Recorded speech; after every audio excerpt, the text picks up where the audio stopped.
Hello YouTube watch lovers, and welcome to this new episode on my watch review channel.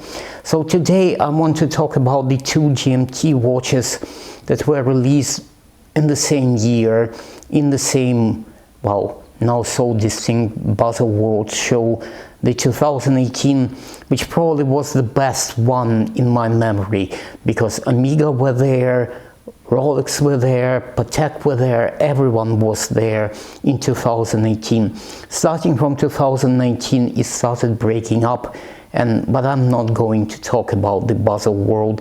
I'm going to talk about the two watches which I thought would be interesting to bring together, and if not even try to compare, try to think, can you compare the two? So quite noticeably, I'm wearing my Black Bay GMT watch. I try to reacquaint myself, and you know what, it's a cracking watch, I really like it, but can it stand up to this green box monster? Can it stand up to the Pepsi, the 126710 BLRO? Can it stand up to the Rolex? And can you really compare the two watches? They are very similar, very similar. These are two GMTs. They have this jumping hour hand, this jumping adjustment for the local time. Sorry, I've been wearing my Black Bay recently. I didn't wind up the GMT Master just yet. Didn't set the time. So they have the same adjustment to the hour hand. They have this quite ridiculously hard adjustment for the date, because there is no quick date adjustment. You have to adjust the date with the jumping hour hand. And the two watches on the outside look pretty similar, with the same color scheme for the bezel, but frankly speaking, you couldn't find two watches that are more different, and I will try to explain to you why in the matter of this review. But let us start with the Tudor, because I've had it for more than a year. So it's a watch that it's a watch that is affordable. It is affordable and it is available. Yes, I went for the leather strap instead of a bracelet, because, I could just walk into my AD and buy the watch without any waiting list. I think that the Black Bay GMT on the bracelet is still shortlisted. You still need to go for a 4 to 5 months waiting list, but they are available at retail price. There is no reason to pay overprice to the watch dealers, whoever gets the profit from reselling them from the original owners. These watches are realistic. You can get one from your AE without a long wait.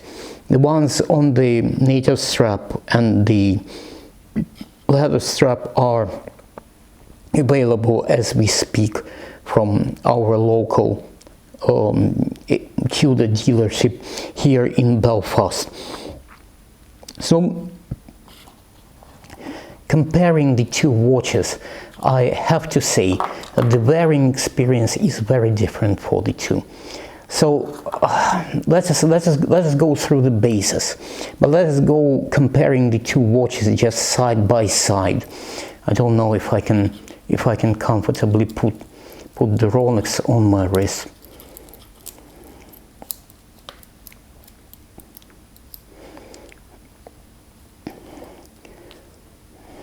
So here are the two watches for you. So the Tudor is a 40.9, so 41 millimeter case, while the Rolex keeps the bezel at 39.56 or 40 millimeter. The case slightly flares out from the bezel of the Rolex. So the case widths. So this is where the Rolex is much nicer, much more elegant, and the case width, the height of the watch on the wrist is 12.45 millimeters for the Rolex. I just use my calipers to measure it all up, while the Tudor measures up at 14.59 millimeters. So there is this kind of retro styled sapphire, which adds probably another half a millimeter to the watch width on the Tudor, while Rolex is pretty flat surface, but 2 millimeters win for the Rolex. So the lug to lug distance is very close on both watches. It's about 43.08 what I've measured for the GMT Master 2, and it is 43.6 millimeters. So there isn't much difference to the way they sit on the wrist, just the Tudor sits a little bit higher than the GMT Master. So frankly speaking, on the wrist, GMT Master feels amazing, but so does the Tudor. There is no real gripe that I have with this watch. It feels very, very, very good. The Rolex just feels, it feels more advanced, more well designed, well proportioned. You know that this watch went through a lot more iterations than the Tudor. The Tudor, we're talking about the first serial number, the original Tudor Black Bay GMT released in 2018. There hasn't been any updates. Well, there was an update of the date function of the watch, which wasn't particularly good. Rolex feels amazing. This is my only Jubilee bracelet watch. Well, it's not mine. It's not mine. I'm not just there yet. It is the first watch that I borrowed from a friend, watch collector. I'm not just on the level of getting myself a Pepsi GMT Rolex. So Rolex is probably has been in design for such a longer time, and it has this great this is a 3285 movement. So Tudor has an in-house GMT movement developed especially for this watch.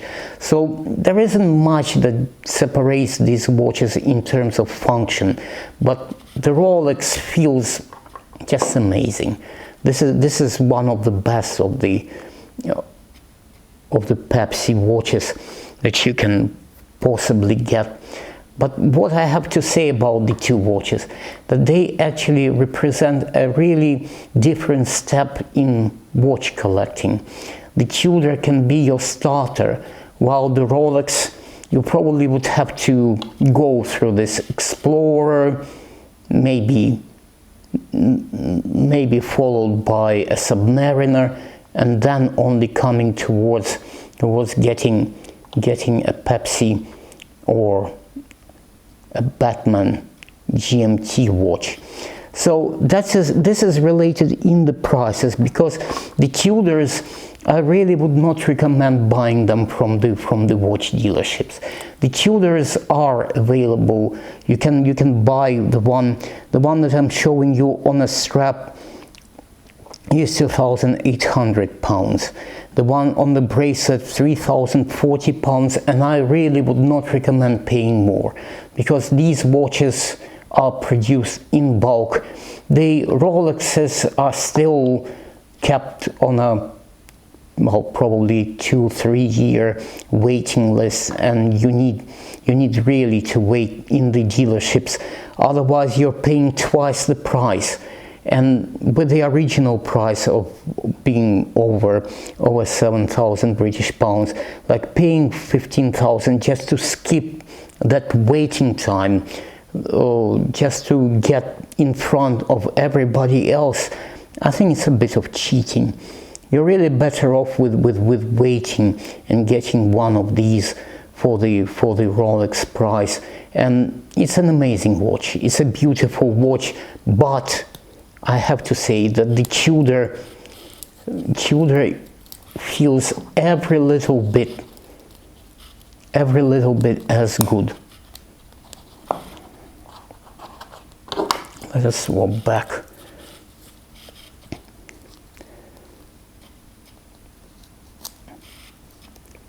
Yes, it sits slightly higher on the wrist. It sits slightly higher. Yes, it doesn't have the ceramic bezel of the Rolex. It doesn't have that that gorgeous ceramic bezel. It is. I think it is anodized aluminum. So it's the electrochemically plated colors on top of the aluminum bezel insert. Doesn't have the cerachrome bezel of the Rolex.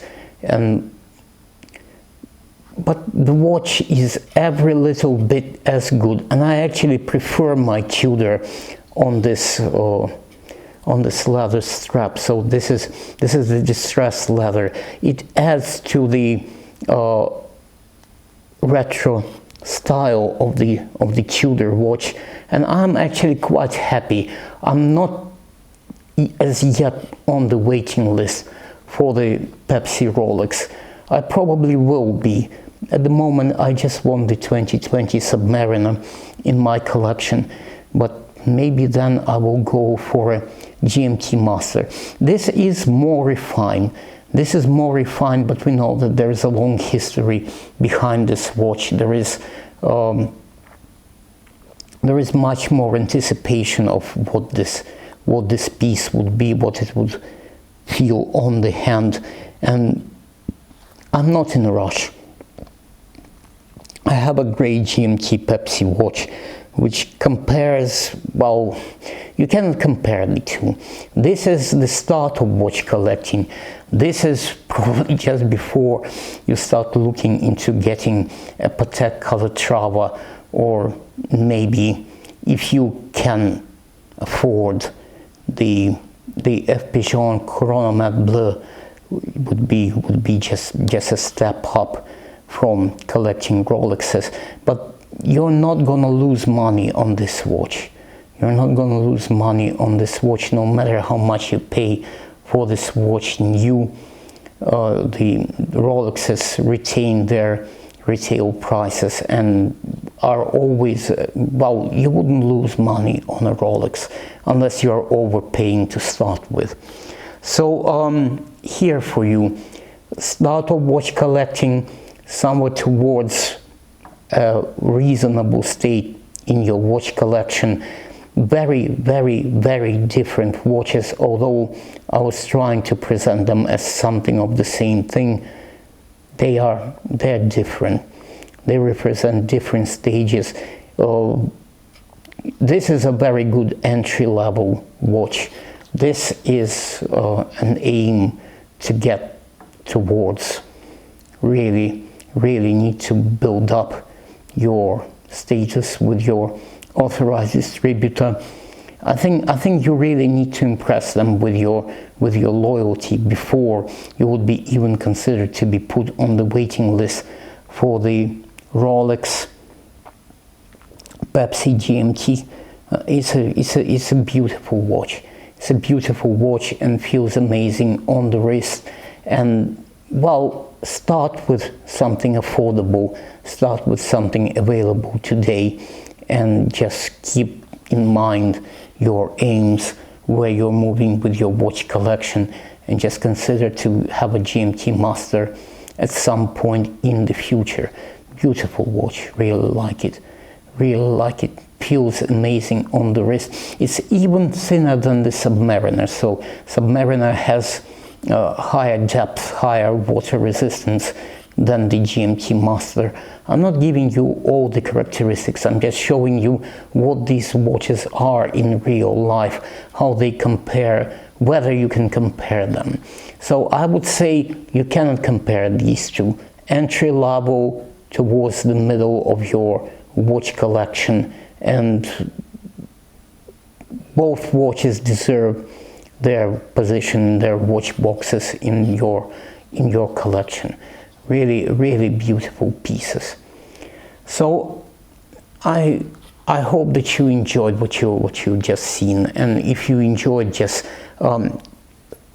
please like and subscribe, and I'll try to get these small reviews and my personal point of view, the personal point of view of a collector who has this watch but aspires to get to the level of owning a Rolex, Pepsi, GMT. So see you in the next one, watch lovers. Ta-da!